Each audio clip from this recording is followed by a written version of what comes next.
आज के अखबार में खबर आई हुई है कि all India Muslim personal law board पूरे देश में जगह जगह सेमिनार कर रहा है और कह रहा है कि जो ये वक्फ एक्ट है 1995 का, जिसको कांग्रेस ने बनाया था, इसमें कोई बदलाव नहीं होना चाहिए। भारत संविधान से चलता है, संविधान का मतलब संविधान, एक देश एक विधान, सबके लिए समान विधान होना चाहिए। इसीलिए मैंने इस 1995 वाले वक्फ एक्ट को चैलेंज भी किया है, मैटर कोर्ट में पेंडिंग है। लेकिन अब ये लोग जिद कर रहे हैं, कांग्रेस भी जिद कर रही है, सपा भी जिद कर रही है, डीएमके भी जिद कर रही है, लालू की पार्टी भी कह रही है कि नहीं, वक्फ एक्ट चलना चाहिए, इसमें कोई बदलाव नहीं होना चाहिए। तो मैं आज एक दूसरा सुझाव दे रहा हूं।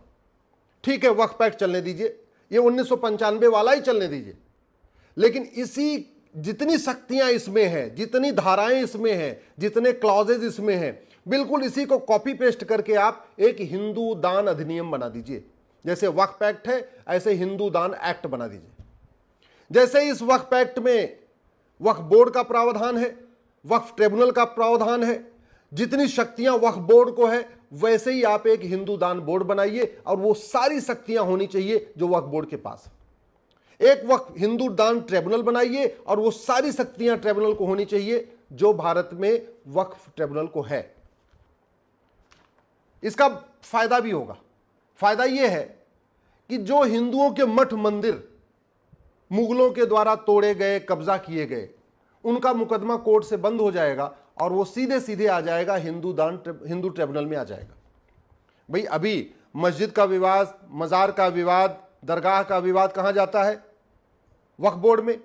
कहां सुनवाई होती है? वक्फ ट्रिब्यूनल में। तो उसी तरीके से जितने मठ मंदिर के विवाद हैं वो सारे हिंदू बोर्ड में आ जाएंगे और सुनवाई होगी हिंदू ट्रिब्यूनल में।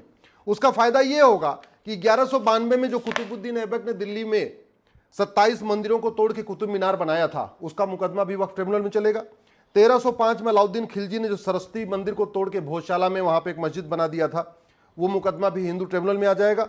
1373 में सिकंदर शाह ने जो शिव मंदिर को तोड़ के अदीना मस्जिद बना दिया बंगाल में, वो मुकदमा कोर्ट में नहीं चलेगा बल्कि हिंदू ट्रिब्यूनल में चलेगा। 1377 में जो तुगलक ने अटाला देवी मंदिर को तोड़ के अटाला मस्जिद बना दिया जौनपुर में, वो मुकदमा भी कोर्ट में नहीं चलेगा बल्कि हिंदू ट्रिब्यूनल में चलेगा। 1410 में अलाउद्दीन खिलजी ने जो रुद्र महालय मंदिर को तोड़ा गुजरात में और उसको जामी मस्जिद बना दिया, वो भी मुकदमा हिंदू ट्रिब्यूनल में चलेगा। 1528 में जो बाबर ने अयोध्या राम मंदिर का तोड़ा था, वो हालांकि मुकदमा खत्म हो गया, अब उसकी जरूरत नहीं है, लेकिन बाबर की जितनी जमीनें भारत में हैं, बाबर ने जितनी जमीन तलवार के दम पे कब्जा किया था, वो सारी की सारी जमीन पे जो हिंदू बोर्ड है वो नोटिस भेजेगा और जो उसको विरोध करेगा उसका मुकदमा भी हिंदू ट्रिब्यूनल में चलेगा। 1552 में अहमद शाह अब्दाली ने भद्रकाली मंदिर को तोड़ा, उसको जामा मस्जिद बना दिया, वो भी कर्णावती में है, उसका मुकदमा भी हिंदू ट्रिब्यूनल में चलेगा। अभी कोर्ट में चल रहा है, कोर्ट से निकल के सीधे ट्रिब्यूनल में आएगा। 1669 में औरंगजेब ने जो काशी विश्वनाथ मंदिर को तोड़ा, अभी उसका मुकदमा कोर्ट में चल रहा है, वो कोर्ट में नहीं चलेगा। विष्णु जैन जी, हरिशंकर जैन जी उसको बहस करेंगे आके अपना हिंदू ट्रिब्यूनल में, वहां से ट्रांसफर हो जाएगा। 1670 में औरंगजेब ने जो भगवान कृष्ण का जन्मस्थान तोड़ा था, उसको ईदगाह मस्जिद बना दिया, वो मुकदमा भी जो मथुरा की अदालत में चल रहा है, उस अदालत से हटके सीधे हिंदू ट्रिब्यूनल में चला जाएगा। पूरे भारत में जैसे जहां जहां वक्फ बोर्ड है, जिन जिन राजधानियों में वक्फ बोर्ड है, उन सभी राजधानियों में वक्फ बोर्ड के ऑफिस के बगल में बढ़िया हिंदू बोर्ड और हिंदू ट्रिब्यूनल भी चलेगा। पूरे उत्तर प्रदेश का मुकदमा, जो मठ मंदिर का मुकदमा होगा या बाबर, हुमायूं, तुगलक, गजनी, गोरी की जमीन का मुकदमा होगा या नवाबों की जमीन का मुकदमा होगा या निजामों की जमीन का मुकदमा होगा, वो सारे मुकदमे डिस्ट्रिक्ट कोर्ट से हट जाएंगे और सीधे सीधे उन सभी राज्यों में जो हिंदू बोर्ड होगा, हिंदू ट्रिब्यूनल हो, वहां चलेगा। जैसे वक्फ बोर्ड में सर्वेयर के पास अधिकार है कि वो रेगुलर सर्वे करता रहता है और डिक्लेयर करता रहता है कि भैया ये जमीन वक्फ की है, वैसे हिंदू बोर्ड में भी सर्वेयर होगा, हिंदू ट्रिब्यूनल में भी सर्वेयर होगा और हिंदू बोर्ड भी अपनी सारी मुकदमों, सारी जमीनों की सर्वे कराएगा और सर्वे कर करके उसको डिक्लेयर करता रहेगा।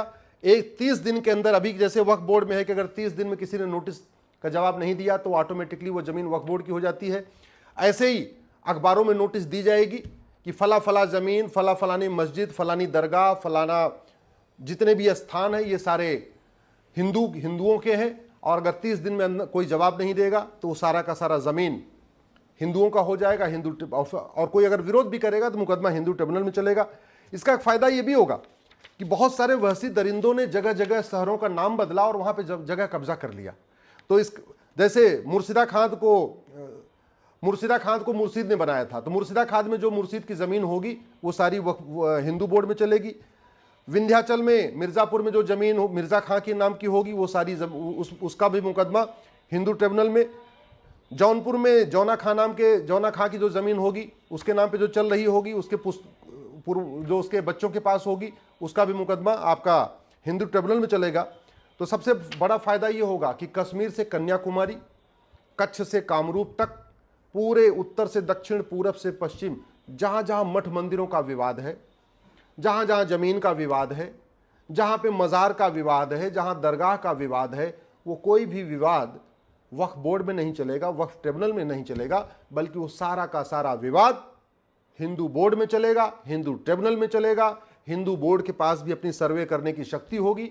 हिंदू बोर्ड के पास भी ये शक्ति होगी कि डीएम को आदेश दे कि फलाने फलाने जगह की जो मजार है, दरगाह, इसको तोड़वाइए, तोड़वा के इसको आप रिस्टोर करिए। हिंदू बोर्ड के पास भी वो शक्ति होनी चाहिए, जैसे वक्फ बोर्ड के पास शक्ति है कि वो सीधे डीएम को आदेश करता है कि ये ज़मीन वक्फ की है, इसको खाली कराइए। तो वो अधिकार हमें हिंदू बोर्ड को भी चाहिए। बैलेंस तभी होगा। ऐसे नहीं हो सकता कि एक कम्युनिटी के लिए आप वक्फ एक्ट बना दो और हिंदू के लिए अपना हिंदू बोर्ड ना हो, हिंदू ट्रिब्यूनल ना हो। और फिर एक तरीका यह भी है कि हिंदू बोर्ड हिंदू ट्रिब्यूनल हो, जैन का अपना बोर्ड अपना ट्रिब्यूनल हो, बौद्ध का अपना बोर्ड अपना ट्रिब्यूनल हो, या सिखों का अपना बोर्ड अपना ट्रिब्यूनल हो, या एक ही हिंदू बोर्ड होगा, उसमें हिंदू, जैन, बौद्ध, सिख सब लोग अपनी अपनी जमीन क्लेम कर पाएंगे। जमीन बहुत क्लेम करनी है। हैदराबाद में जो निज़ामों की हज़ारों एकड़ ज़मीन है जिसपे बहुत सारे लोग कब्जा करके बैठे हैं, उन ज़मीनों को भी क्लेम करना है। ऐसे ही आपके अलग अलग शहरों में, प्रयाग में बहुत सारी ज़मीनें हैं।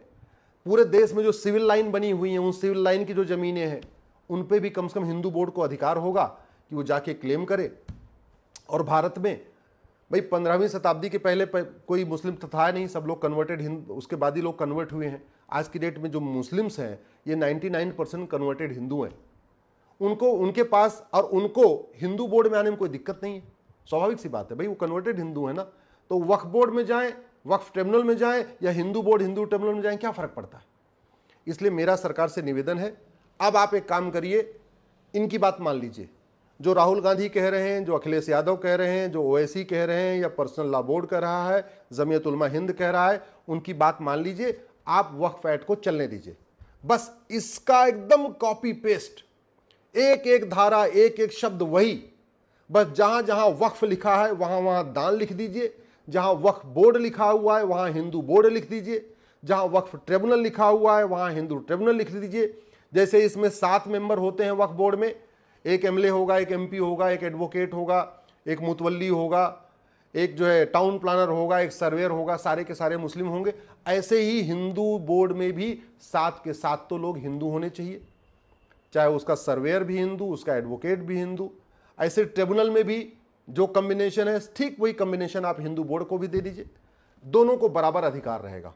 अब सवाल यह आएगा कि अगर एक जमीन को मुस्लिम कहते हैं ये तो हमारी वक्फ जमीन है, और हिंदू कहते हैं ये हमारी दान की जमीन है, तो मुकदमा कहाँ चलेगा। तो स्वाभाविक सी बात है, हिंदू तो यहाँ लाखों साल से रहते आ रहे हैं, हजारों साल से आ रहे हैं, तो मुकदमा कहाँ चलेगा, वो चलेगा वक्फ बोर्ड और वक्फ ट्रिब्यूनल में। जब जब हिंदू और मुस्लिम के बीच में किसी जमीन का विवाद होगा, किसी मठ का विवाद होगा, मंदिर का होगा, काशी, मथुरा, भद्रकाली, भोजशाला, अटाला, कहीं का विवाद होगा, तो मुकदमा चलेगा वो वक्फ हिंदू बोर्ड और हिंदू ट्रिब्यूनल के सामने, न कि वक्फ बोर्ड वक्फ ट्रिब्यूनल के सामने। क्यों? क्योंकि हिंदुस्तान के हिंदू आदिकाल से रह रहे हैं। यहाँ हिंदुस्तान में जो मुस्लिम हैं वो महज 500 सालों से रह रहे हैं, वो भी 99% कन्वर्टेड हिंदू हैं। मुस्लिम तो यहाँ 1% है। बुखारी साहब बुखारा से आए, मदनी साहब मदीना से आए, दुरानी फैमिली बाहर से आई है, ओवैसी फैमिली बाहर से आई है, कुछ और पठान हैं वो भी ईरान से आए हुए हैं या अफगानिस्तान से आए हुए हैं। तो बहुत चंद लोग हैं, 1% यहाँ मुस्लिम एक्चुअली वो हैं बाहर के, अदरवाइज 99% मुस्लिम तो कन्वर्टेड हिंदू हैं। तो जब जब कोई विवाद आएगा, ये सारा का सारा विवाद अपने आप खत्म हो जाएगा। सारे मुकदमे मठ मंदिरों के जितने भी मुकदमे चल रहे हैं, जहां जहां हिंदू क्लेम कर रहे हैं, वो सारा हिंदू बोर्ड के पास जाएगा, हिंदू ट्रिब्यूनल के पास जाएगा, और शक्तियां वही होंगी जो वक्फ बोर्ड के पास है, देखिए फटाफट फैसला हो जाएगा, उनको वो भी सेटिस्फाई हो जाएंगे, उनका वक्फ बोर्ड भी उनको मुबारक, उनका वक्फ ट्रिब्यूनल भी उनको मुबारक, उनका वक्फ एक्ट भी उनका मुबारक, और फिर अपने अपने मजहब के आधार पर चलने दीजिए। बैलेंस तो इसी से बनेगा। और नहीं तो समान दान संहिता बनाइए, समान धर्मस्थल संहिता बनाइए, न हिंदू बोर्ड, न वक्फ बोर्ड, न हिंदू ट्रिब्यूनल, न वक्फ ट्रिब्यूनल, सबका खत्म करके एक देश एक विधान।